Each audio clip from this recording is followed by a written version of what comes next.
এদিকে বিধানসভা ভোটের মুখে দার্জিলিংয়ে দাঁড়িয়ে বড় ঘোষণা করেছিলেন মুখ্যমন্ত্রী মমতা বন্দ্যোপাধ্যায়। আর সেই মতো আজ শিলিগুড়ির মাটিগাড়ায় মহাকাল মন্দিরের শিলান্যাস করবেন তিনি। বিকেল 4টে নাগাদ হবে শিলান্যাস অনুষ্ঠান। সেখান থেকে সোজা উত্তরকন্যায় চলে যাবেন মুখ্যমন্ত্রী মমতা বন্দ্যোপাধ্যায়। রাতে তিনি সেখানেই থাকবেন। সেখান থেকে আগামীকাল জলপাইগুড়ি সার্কিট বেঞ্চের স্থায়ী ভবনের উদ্বোধন করতে যাবেন মুখ্যমন্ত্রী।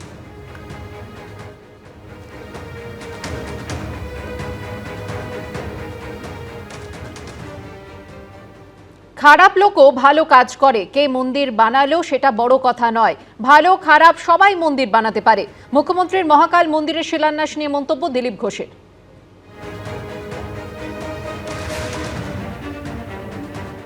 আজকে তো মুখ্যমন্ত্রী আরো বড় একটি মন্দির উদ্বোধন করতে চলেছেন শিলিগুড়ির মহাকাল, তো সেখানে তো আপনাকে ডাকলো না। দেখুন, আমি রোজ কোনো না কোনো মন্দিরে যাই, আর বছর বছর হঠাৎ কোনো মন্দিরে গিয়ে হঠাৎ ভক্ত হওয়ার চেষ্টা করি না। যেন মন্দিরে যাই, ভগবানের সঙ্গে দেখা হয়, ওটাই মনে থাকে, বাকি সব ভুলে যায়। মন্দির কেউ বানানোর পরে আমি যাব, কিন্তু মন্দিরে তো অনেক খারাপ লোকও ভালো কাজ করে, মন্দির হবেই। আর আমরা যারা ভগবানের ভক্ত তারা মন্দিরে যাব। বহু লোক মন্দির বানিয়েছে, ভালো লোক খারাপ লোক সেটা কেউ বিচার করে না। ভগবানের মন্দির হয়েছে, সেখানে সবাই দর্শন করতে যায়। আর সেই মন্দির দিনে দিনে ভক্তদের শ্রদ্ধা ভক্তিতেই প্রচারিত হয়, আর সেটাই মনে থাকে, যুগ যুগ ধরে সেটাই পুজো হয়ে আসে, চলছে। আজ শিলিগুড়ির মাটিগাড়ায় মহাকাল মন্দিরের শিলান্যাস করবেন মুখ্যমন্ত্রী। বিকেল 4টে নাগাদ হবে এই শিলান্যাস। সেখান থেকে সোজা উত্তরকন্যায় চলে যাবেন মুখ্যমন্ত্রী, আর রাতে সেখানেই থাকবেন। সেখান থেকে আগামীকাল জলপাইগুড়ি সার্কিট বেঞ্চের স্থায়ী ভবনের উদ্বোধন করতে যাবেন মুখ্যমন্ত্রী। বিধানসভা ভোটের মুখে দার্জিলিংয়ে দাঁড়িয়ে বড় ঘোষণা করেছিলেন মুখ্যমন্ত্রী, আর সেই মতোই আজ শিলিগুড়ির মাটিগাড়ায় মহাকাল মন্দিরের শিলান্যাস করবেন তিনি। আর এই মুহূর্তে আমরা টেলিফোনে যোগাযোগ করে নিয়েছি তৃণমূল মুখপাত্র অরূপ চক্রবর্তীর সঙ্গে। অরূপ বাবু, আজ মাটিগাড়ায় যে মহাকাল মন্দিরের শিলান্যাস কর্মসূচি রয়েছে মুখ্যমন্ত্রী মমতা বন্দ্যোপাধ্যায়ের, তা নিয়ে দিলীপ ঘোষ তিনি বলছেন যে খারাপ লোকও ভালো কাজ করে, কে মন্দির বানানো সেটা বড় কথা নয়, খারাপ ভালো সবাই মন্দির বানাতে পারে। কি বলবেন? প্রথম কথা, যিনি ভালো কাজ করেন তিনি খারাপ লোক হতে যাবেন কেন? ভালো কাজ ভালো লোকেরাই করেন। অর্থাৎ উনি স্বীকার করে নিলেন যে মমতা বন্দ্যোপাধ্যায় আসলে ভালো মানুষ এবং তিনি ভালো কাজ করেন। আমার তো দিলীপ ঘোষের ভবিষ্যৎ নিয়ে চিন্তা হচ্ছে। আমার আশঙ্কা হচ্ছে এর আগে যখন জগন্নাথ মন্দিরের উদ্বোধনের দিন দিলীপ ঘোষ গিয়েছিলেন, তারপর বিজেপি থেকে তাকে ব্রাত্য করে রাখা হয়েছিল। এরপর আবার মহাকাল মন্দির, একে জগন্নাথের রক্ষা নেই, মহাকাল দোষর। দিলীপ বাবুর আগামী দিন রাজনৈতিক অস্তিত্ব থাকবে তো বিজেপির উপরে? আমাদের আশঙ্কা হয়, কারণ এই দিলীপ ঘোষকে আমরা দেখেছিলাম মেদিনীপুরের সাংসদ ছিলেন। দিলীপ ঘোষকে কার্যত হারা সিটে পাঠিয়ে দিলীপ ঘোষকে হারানো হয়েছে। মাঝখান থেকে বিজেপির 3টে সিট লোকসভায় হেরে গিয়েছে। আমাদের ভালো, আমাদের জন্য এটা ভালো হয়েছে। দিলীপ ঘোষের এই বিলম্বিত বোধোদয় একদিকে ভালো, দিলীপ ঘোষের এই বোধোদয় বঙ্গ বিজেপিতে সংক্রামিত হচ্ছে। কারণ বাংলার মানুষ দেখছে যে বাংলার মানুষের উপর যত অত্যাচার অনাচার হচ্ছে, বাংলা বিরোধী শক্তি যত মাথাছাড়া দিচ্ছে, তত প্রতিবাদের ঢাল হয়ে রক্ষাকর্তা হয়ে দাঁড়িয়েছেন মমতা বন্দ্যোপাধ্যায়। দিলীপ ঘোষের এই বোধোদয় বিলম্বিত হলেও শুভ লক্ষণ, কিন্তু আগামী দিন দিলীপ ঘোষের ভবিষ্যৎ নিয়ে আমাদের চিন্তা হচ্ছে। দিলীপ বাবু, আর যাই হোক, দিলীপ বাবু বিজেপিটা প্রথম দিন থেকে করেছেন। তৎকাল বিজেপি নন, প্যারাসুট বিজেপি নন, পুরোনো দিনের বিজেপি এবং আরএসএস এর প্রতি দিলীপ বাবু কখনো বেইমানি করেননি। দিলীপ বাবুকে দল কার্যত কোণঠাসা করেছিল। দিলীপ বাবুর এই মন্তব্য আমার তো মনে হচ্ছে ঘুরিয়ে প্রকারান্তরে এটা কি বার্তা কোনো, দিলীপ বাবু ভালো বলতে পারবেন। তবে এটা প্রমাণিত যে বিজেপির নেতৃত্ব স্বীকার করেন যে ভালো কাজগুলো বাংলায় যা হয় মমতাদির নেতৃত্বেই হয়, আর খারাপ কাজ যত হচ্ছে, যেমন ধরুন বিএলওদের উপর এই অমানসিক প্রেসার দেওয়া, যেমন ধরুন পশ্চিমবাংলার এতগুলো মানুষকে শুনানির লাইনে দাঁড়াতে বাধ্য করা, বাংলার বাড়ির টাকা আটকে দেওয়া, আবাসের টাকা 100 দিনের টাকা আটকে দেওয়া, এগুলো বিজেপি করে। খারাপ কাজ বিজেপি করে, ভালো কাজ মমতা বন্দ্যোপাধ্যায় করে। এটা স্বীকার করার জন্য দিলীপ ঘোষকে ধন্যবাদ। ধন্যবাদ অরূপ বাবু।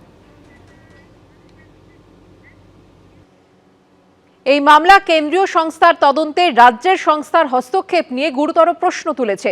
প্রত্যেক সংস্থা যাতে স্বতন্ত্রভাবে কাজ করতে পারে সেটা দেখতেই হবে। বৃহস্পতিবার সুপ্রিম কোর্টে ইডির মামলায় এমনই মন্তব্য করল বিচারপতি প্রশান্ত কুমার মিশ্র ও বিচারপতি বিপুল এম পাঞ্চোলির বেঞ্চ। আমরা বিশ্বাস করি এটা সংস্থার কাজকর্মে হস্তক্ষেপের একটি গুরুতর বিষয়। সমস্ত সংস্থা যাতে স্বাধীনভাবে তাদের কাজ করতে পারে তা নিশ্চিত করার জন্য এই শুনানি প্রয়োজনীয়। বৃহস্পতিবার সুপ্রিম কোর্টে ইডির মামলায় এমনই মন্তব্য করল বিচারপতি প্রশান্ত কুমার মিশ্র ও বিচারপতি বিপুল এম পাঞ্চোলির বেঞ্চ। 8ই জানুয়ারি আইপ্যাকের কর্ণধার ও তার অফিসে কয়লাকাণ্ডে তল্লাশি চালায় ইডি। আর দু জায়গাতেই পৌঁছে যান খোদ মুখ্যমন্ত্রী। আর চমকে ওঠার মতো বিষয় হলো ইডির অভিযান চলাকালীন তাদের সামনেই ভিতর থেকে নথি, ল্যাপটপ, ইলেকট্রনিক্স সরঞ্জাম বের করে নিয়ে আসেন খোদ মমতা বন্দ্যোপাধ্যায়। देखो मैंने सब लेके आया, so my hard disks, see, phone, hard disk, all they are collecting and জানি মুখ্যমন্ত্রীর বিরুদ্ধে চুরি, ছিনতাই, ডাকাতির মতো কড়া অভিযোগ তোলে ইডি। পাল্টা তৃণমূলের দাবি তাদের দলের নথি নিতেই হানা দিয়েছিল ইডি। মামলার জল গড়ায় সুপ্রিম কোর্ট অবধি। এই নিয়ে ইডির করা মামলার প্রসঙ্গে বৃহস্পতিবার বিচারপতি প্রশান্ত কুমার মিশ্র ও বিচারপতি বিপুল এম পাঞ্চলির বেঞ্চ বলে, এই মামলা কেন্দ্রীয় সংস্থার তদন্তে রাজ্যের সংস্থার হস্তক্ষেপ নিয়ে গুরুতর প্রশ্ন তুলেছে। প্রত্যেক সংস্থা যাতে স্বতন্ত্রভাবে কাজ করতে পারে সেটা দেখতেই হবে। যদি উপযুক্ত অনুমতি এবং নথি নিয়ে কেউ তদন্ত করতে চায় তাহলে প্রাথমিকভাবে তাদের উদ্দেশ্য নিয়ে প্রশ্ন তোলার জায়গা থাকে না। কোনো কেন্দ্রীয় সংস্থা কোনো দলের নির্বাচনী কাজে হস্তক্ষেপ করতে পারে না, সেটা যেমন ঠিক, তেমনি কেন্দ্রীয় সংস্থা যদি সঠিকভাবে কাজ করে তাহলে রাজনৈতিক দল যুক্ত আছে বলে তারা তদন্ত করতে পারবেন না, তেমনটাও নয়।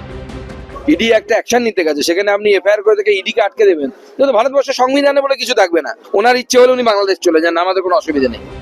বিচারপতিরা আরো বলেন, আমাদের মতে দেশে আইনের শাসন প্রতিষ্ঠা এবং প্রতিটি সংস্থাকে স্বাধীনভাবে কাজ করার সুযোগ দেওয়ার জন্য বিষয়টি পরীক্ষা করা প্রয়োজন, যাতে অপরাধীরা কোনো নির্দিষ্ট রাজ্যের আইন প্রয়োগকারী সংস্থার আড়ালে সুরক্ষা পেতে না পারে। আমাদের মতে এর সাথে বৃহত্তর প্রশ্ন জড়িত এবং উত্থাপিত হয়েছে, যা অমীমাংসিত থাকলে পরিস্থিতি আরো খারাপ হবে।